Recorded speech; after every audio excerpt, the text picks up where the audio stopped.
Assalamualaikum warahmatullahi wabarakatuh, Bapak Ibu semuanya.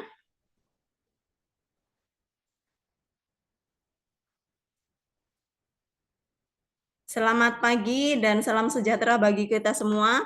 Tabi pun. Pun. Baiklah, Bapak Ibu guru, izinkanlah saya di sini akan membagikan praktik baik diseminasi aksi nyata berkaitan dengan pendidikan guru penggerak yang sedang saya jalani sekarang. Nah, saya izin share screen ya, Bapak Ibu.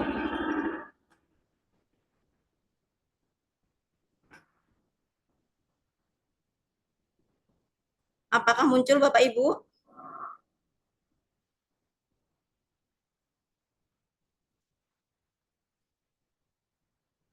Muncul tidak Bapak Ibu?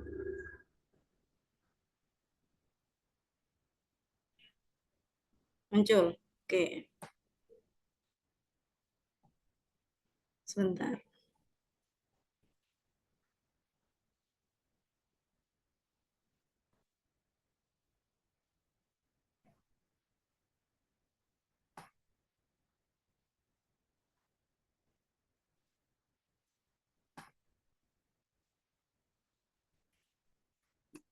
Bismillahirrahmanirrahim. Baiklah Bapak Ibu, di sini saya akan berbagi praktik baik budaya positif.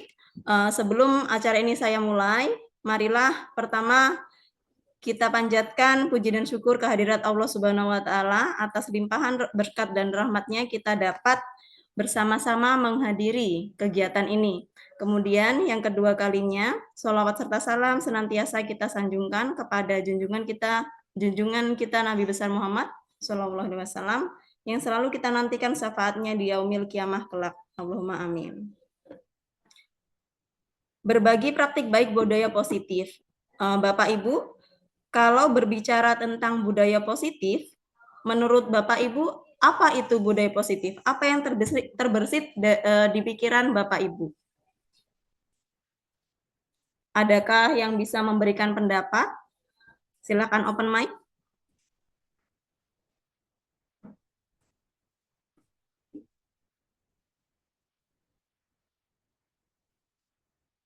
Adakah Bapak Ibu?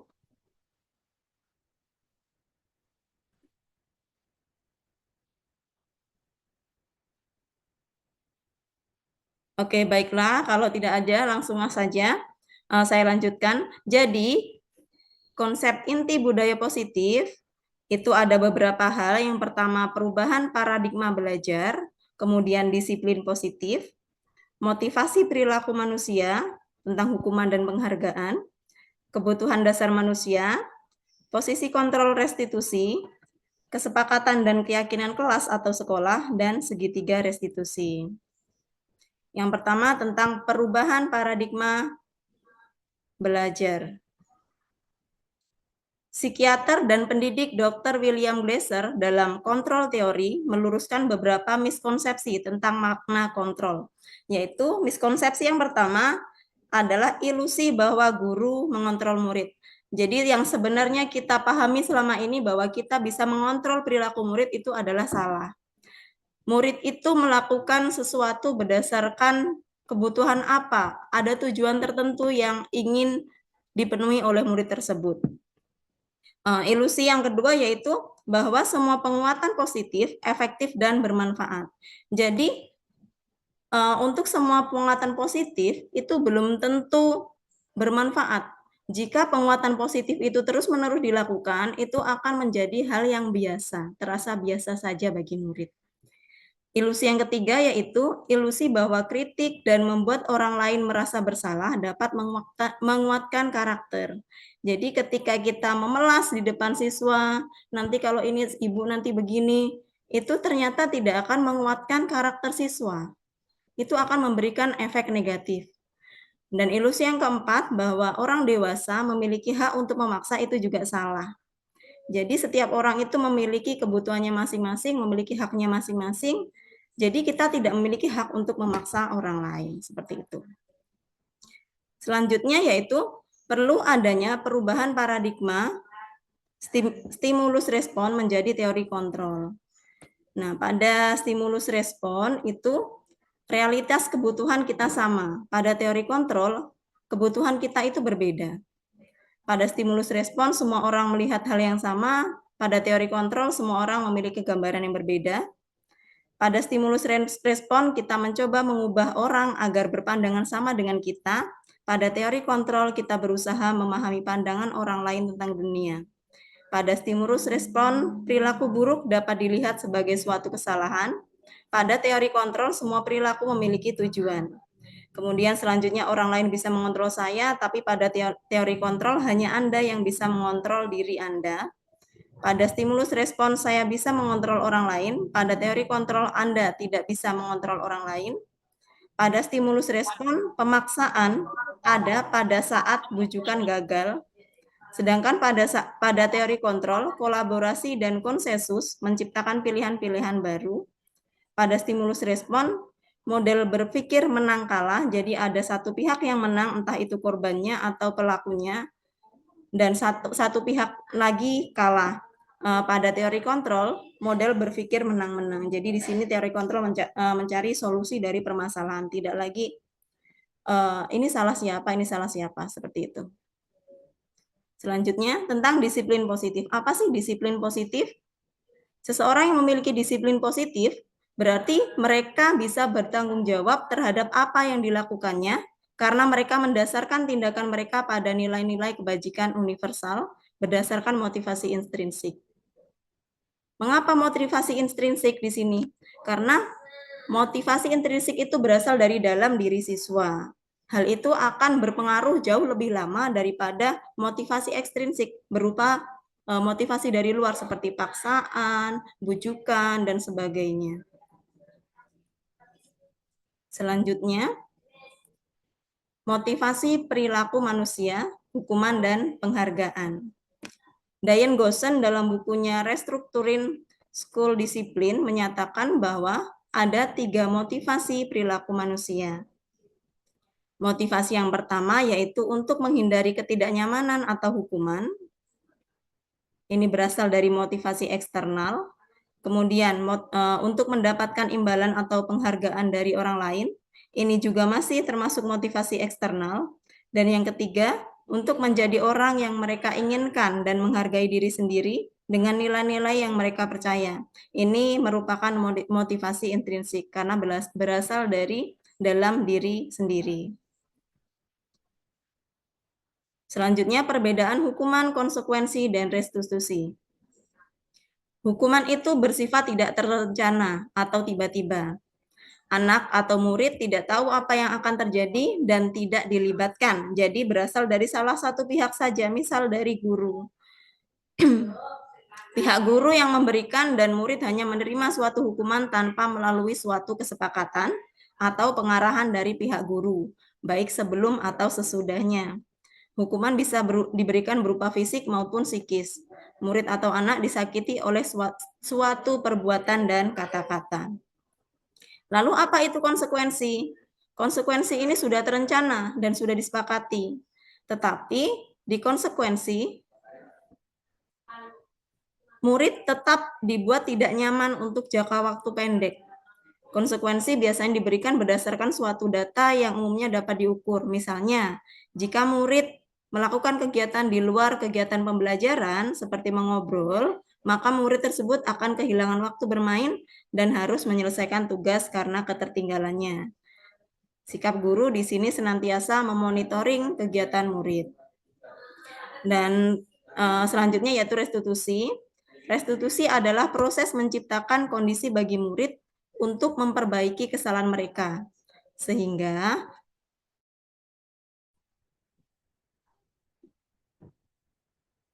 kita lanjutkan ya Bapak Ibu. Penghargaan.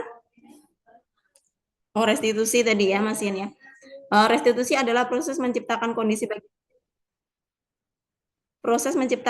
bagi murid untuk memperbaiki kesalahan mereka sehingga mereka bisa kembali pada kelompok mereka dengan karakter yang lebih kuat.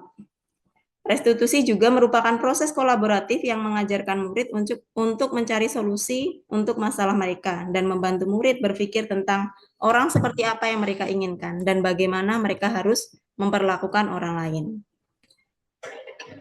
Nah, selanjutnya tentang penghargaan. Di sini dijelaskan bahwa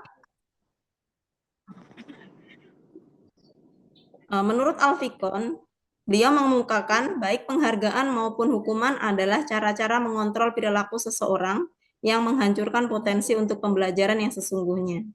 Menurut Kon, secara ideal tindakan belajar itu sendiri adalah penghargaan yang sesungguhnya. Jadi kalau selama ini kita berpikir memberi penghargaan berupa barang itu akan meningkatkan motivasi siswa, ternyata itu tidak benar Bapak Ibu. Di sini Kon mengemukakan beberapa pernyataan dari hasil pengamatannya tentang tindakan memberikan penghargaan. Yang pertama, penghargaan itu tidak efektif. Kenapa tidak efektif?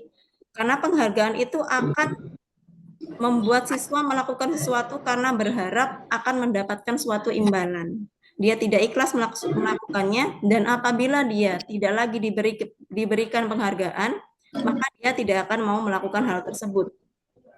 Yang kedua, penghargaan merusak hubungan. Kenapa merusak hubungan? Kita ada di situ kita memberikan suatu penghargaan untuk suatu tindakan tertentu atau suatu prestasi tertentu, maka akan ada pihak lain yang merasa iri dengan penghargaan yang didapatkan oleh temannya padahal dia juga sudah berusaha. Yang ketiga, penghargaan mengurangi ketepatan. Dalam suatu penelitian disebutkan bahwa siswa-siswa yang dijanjikan suatu penghargaan, dia akan lebih susah untuk menjawab pertanyaan dengan tepat. Sementara siswa yang tidak dijanjikan dengan suatu hadiah atau penghargaan, mereka cenderung menjawab pertanyaan dengan lebih tepat. Kemudian penghargaan menurunkan kualitas, sama seperti mengurangi ketepatan tadi. Dalam sebuah penelitian disebutkan bahwa ketika sekelompok orang atau seseorang dijanjikan dengan suatu penghargaan, maka hasil pekerjaannya itu tidak akan sebaik seperti saat dia tidak dijanjikan sebuah hadiah. Penghargaan mematikan kreativitas, kemudian penghargaan menghukum. Kenapa menghukum? Ketika ada siswa misal dengan ranking 1 dan 2, maka ranking 2 ini akan merasa paling tersakiti. Saya sedikit lagi jadi 1 loh. Kenapa bukan saya? Dia mendapatkan ranking 2, tapi di situ dia merasa menyesal sekali, kok bukan saya. Penghargaan menghancurkan motivasi dari dalam diri, intrinsik. Karena adanya penghargaan, maka dia akan melakukan sesuatu karena penghargaan tersebut. Lalu, langkah apa yang bisa kita lakukan dalam menerapkan disiplin positif? Jawabannya adalah restitusi, Bapak Ibu. Restitusi bukan untuk menebus kesalahan, namun untuk belajar dari kesalahan. Restitusi memperbaiki hubungan, restitusi adalah tawaran, bukan paksaan, dan restitusi itu menuntun untuk melihat ke dalam diri. Kemudian, restitusi mencari kebutuhan dasar yang mendasari tindakan. Restitusi fokus pada karakter, bukan tindakan. Restitusi menguatkan, fokus pada solusi, dan mengembalikan murid yang berbuat salah pada kelompoknya dengan karakter yang lebih kuat. Nah, selanjutnya yaitu tentang kebutuhan dasar manusia. Di sini ada 5 kebutuhan dasar manusia, yaitu yang pertama untuk bertahan hidup, kemudian kasih sayang dan rasa diterima, kebebasan, kesenangan, dan penguasaan. Di sini ada suatu peristiwa, Bapak Ibu. Jadi ada seorang anak yang setiap hari selalu meminta bekal dari teman-temannya. Nah, kemudian sebagai guru, saya merasa bingung, kenapa anak ini melakukan hal tersebut? Ketika jawaban dari anak itu ternyata karena dia lapar, dia ingin makan, maka kebutuhan yang sedang dia penuhi adalah kebutuhan untuk bertahan hidup. Kemudian ketika jawaban dia, pengen saja Bu, biar teman-teman perhatian sama saya, Berarti kasih sayang dan rasa diterima yang sedang dipenuhi oleh anak tersebut.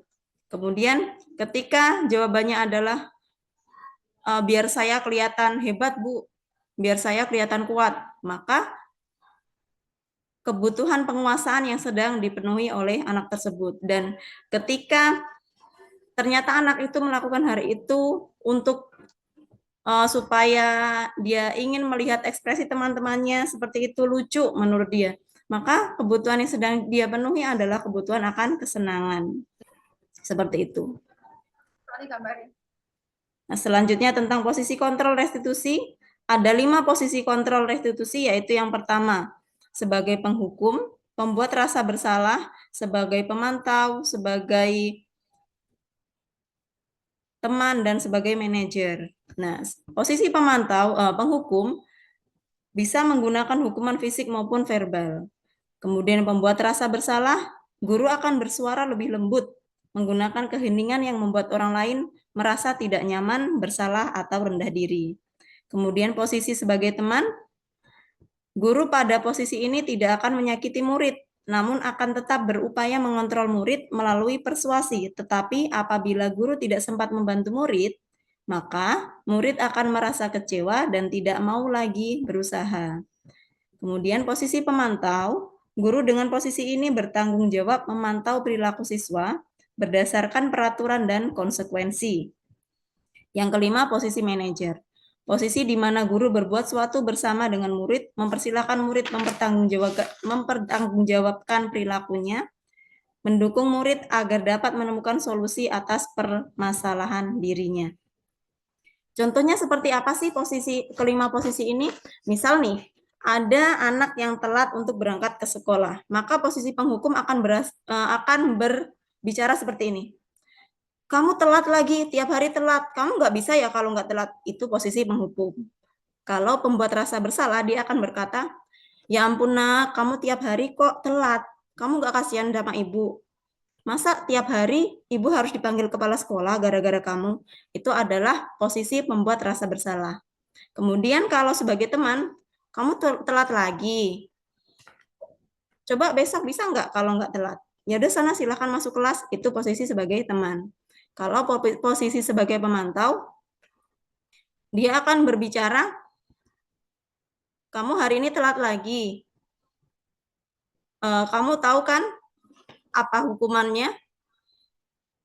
Sekarang silahkan kamu masuk kelas dan nanti selesaikan tugas-tugas yang di awal ini, saya akan lihat pekerjaan kamu. Jadi di situ guru akan memantau terus pekerjaan siswa. Dan posisi sebagai manajer, di sini dia akan menawarkan suatu bimbingan, mengarahkan saja. Jadi guru akan berkata, kamu kenapa telat? Hari ini telat kenapa? Apa alasannya? Menurut kamu ini sesuai nggak dengan peraturan atau keyakinan sekolah kita? Jadi guru akan membimbing murid untuk menyadari sendiri kesalahannya dan membuat murid memperbaiki dari kesalahan tersebut. Menurut kamu apa yang harus kamu lakukan? Berdasarkan kesalahan kamu ini, apa yang bisa kamu tawarkan untuk memperbaiki kesalahan kamu? Seperti itu. Kemudian yang selanjutnya tentang kesepakatan dan keyakinan kelas atau sekolah. Kesepakatan kelas berisi beberapa aturan untuk membantu guru dan murid bekerja sama membentuk kegiatan belajar mengajar yang efektif. Kesepakatan kelas tidak hanya berisi harapan guru terhadap murid, tapi juga harapan murid terhadap guru, serta harapan guru dan murid terhadap proses pembelajaran yang berlangsung. Kesepakatan disusun dan dikembangkan bersama-sama antara guru dan murid. Kesepakatan kelas yang menuntun nilai-nilai positif akan berujung pada keyakinan kelas. Nah, Bapak Ibu, kalau misal ada dua pernyataan, kalau selama ini kita taunya peraturan kelas ya. Misal ada dua pernyataan, pernyataannya seperti ini. Yang pertama, tidak boleh datang terlambat. Kemudian kalimat yang kedua, datang tepat waktu. Menurut Ibu, Bapak Ibu, mana yang termasuk kesepakatan kelas? Silakan yang ingin berpendapat. Langsung saja.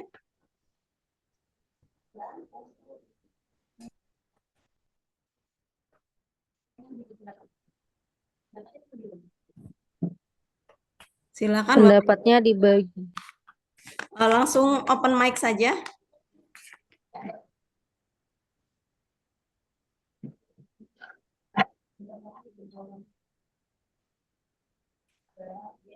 Yang termasuk kesepakatan kelas datang tepat waktu. Data tempat waktu. Ya, ada pendapat lain Ibu, Bapak Ibu?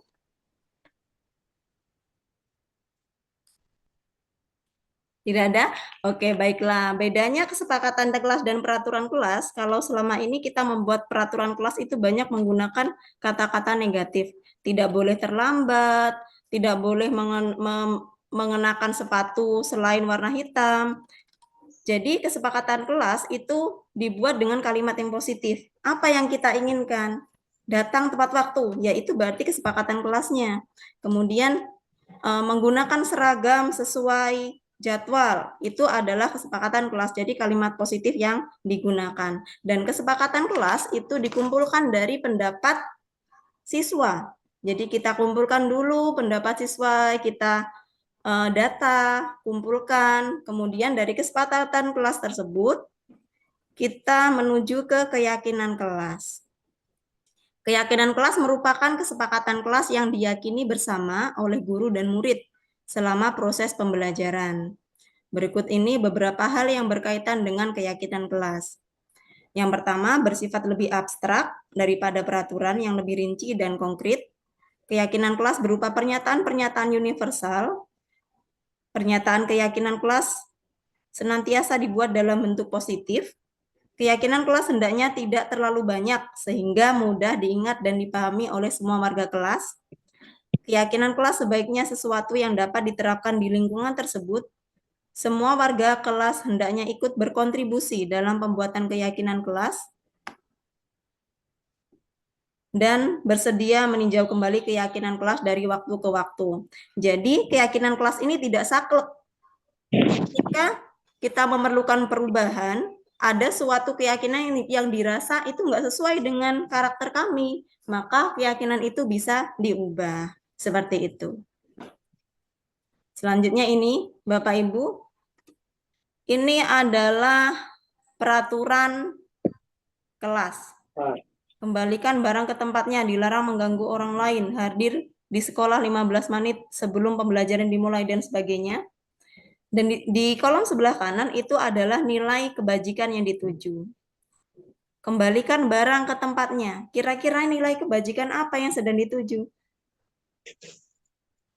Yaitu misal nilai bertanggung jawab. Karena mengembalikan barang ke tempatnya termasuk suatu perilaku bertanggung jawab ya Bapak Ibu. Jadi itu nilai kebajikan itu adalah bisa dibuat sebagai keyakinan kelasnya. Jadi dia lebih abstrak. Padahal kan kalau bertanggung jawab bisa diekspresikan menjadi beberapa hal, tidak hanya kembalikan barang ke tempatnya. Kemudian mengganggu orang lain.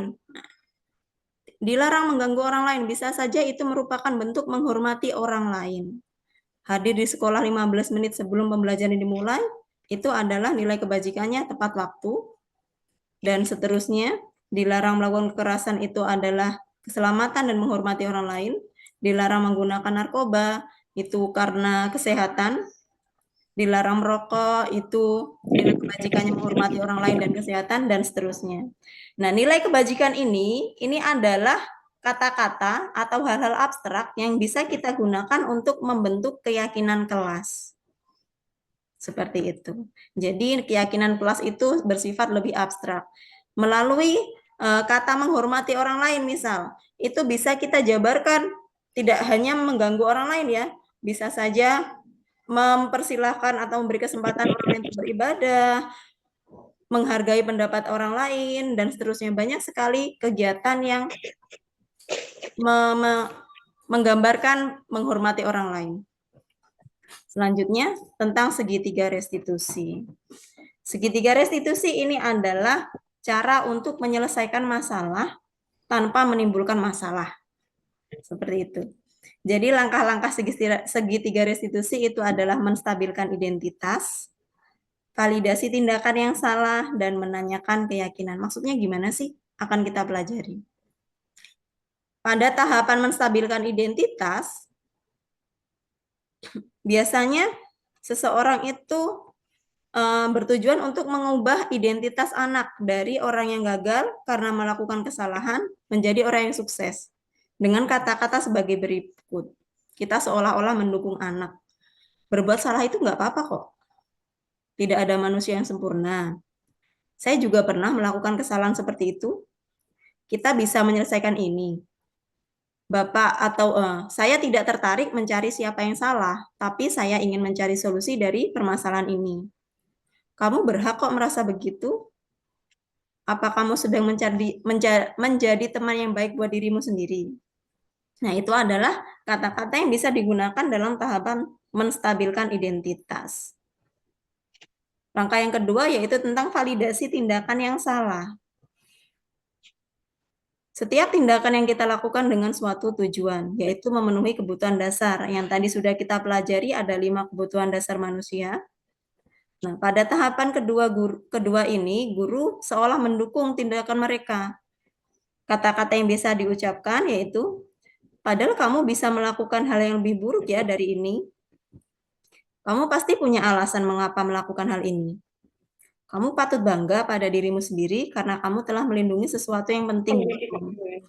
Kamu boleh mempertahankan sikap itu, tapi kamu harus menambahkan sikap yang baru. Itu adalah kata-kata yang bisa digunakan saat kita memvalidasi tindakan yang salah. Tindakan yang ketiga yaitu menanyakan keyakinan, kembali lagi kepada keyakinan. Ketika identitas sukses telah tercapai dan tingkah laku yang salah telah divalidasi, maka anak akan siap untuk dihubungkan dengan nilai-nilai yang dia percaya dan berpindah menjadi orang yang dia inginkan. Pertanyaan-pertanyaan di bawah ini menghubungkan keyakinan anak dengan keyakinan kelas atau keluarga. Apa sih yang kita percaya sebagai kelas atau keluarga? Apa nilai-nilai umum yang telah kita sepakati? Apa bayangan kita tentang kelas yang ideal? Kamu mau jadi orang yang seperti apa? Kita bisa menanyakan hal-hal itu kepada anak untuk mengembalikan kepada keyakinan mereka. Dari keyakinan itu, maka kita bisa mengarahkan dia untuk mencari solusi sendiri dari permasalahan yang dihadapi. Dari situ, maka siswa akan menjadi karakter yang lebih kuat. Nah, ini adalah contoh video penerapan segitiga restitusi yang saya lakukan kemarin. Ya, Novita, silakan masuk. Sini, makasih ya, Novia.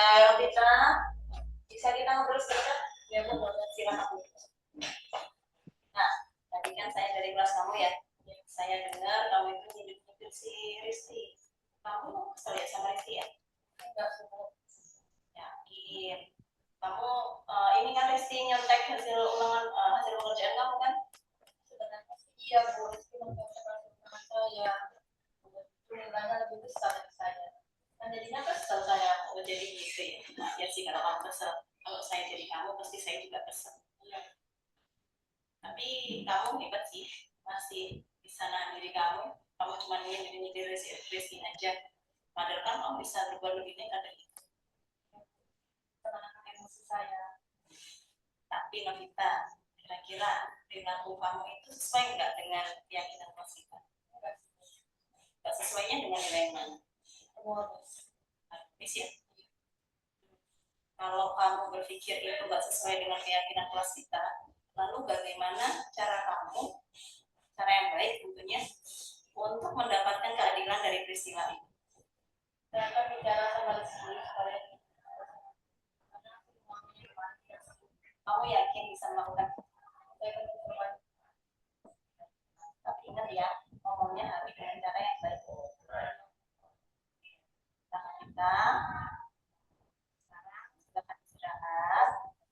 Dan ingat, setiap tindakan kamu harus sesuai dengan kesepakatan keyakinan kelas kita. Ya, silakan.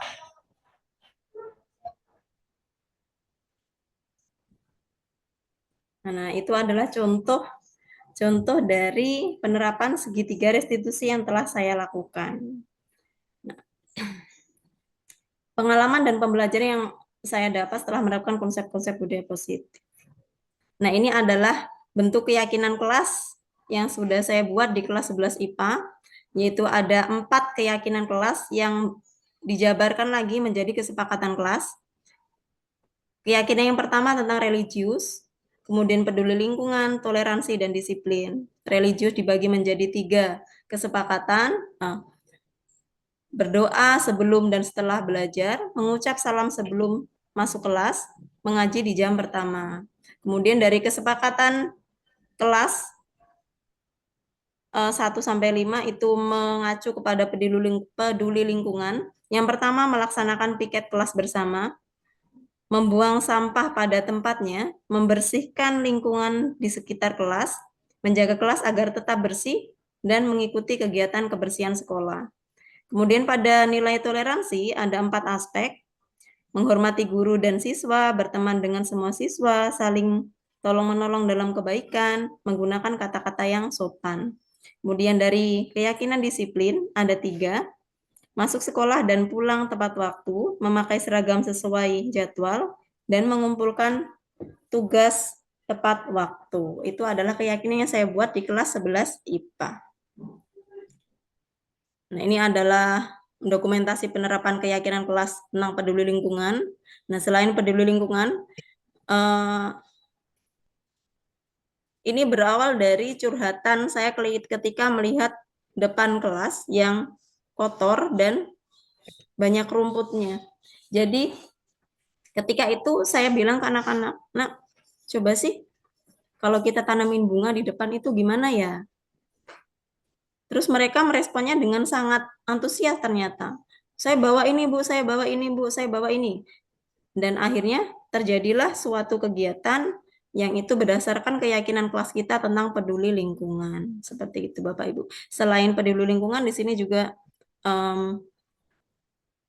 ada penerapan keyakinan kelas yang lain, misal toleransi, berkata sopan, karena kalau tidak berkata dengan sopan santun tentunya akan terjadi pergesekan antara siswa. Seperti itu.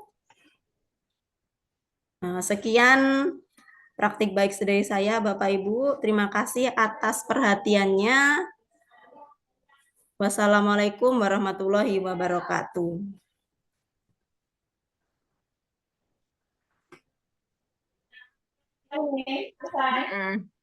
Wabarakatuh. Perkenalkan, nama saya adalah Nefri Arima, rekan guru dari Ibu Endang Pamuji Asih. Menurut saya, apa yang sudah dipaparkan oleh Ibu Endang pada presentasi tentang budaya positif penerapannya di sekolah sudah cukup baik dan sangat jelas sekali, sehingga memotivasi kami para guru untuk bisa menerapkan budaya positif di sekolah kita di SMA Negeri 1 Bumi Nabung. Terima kasih.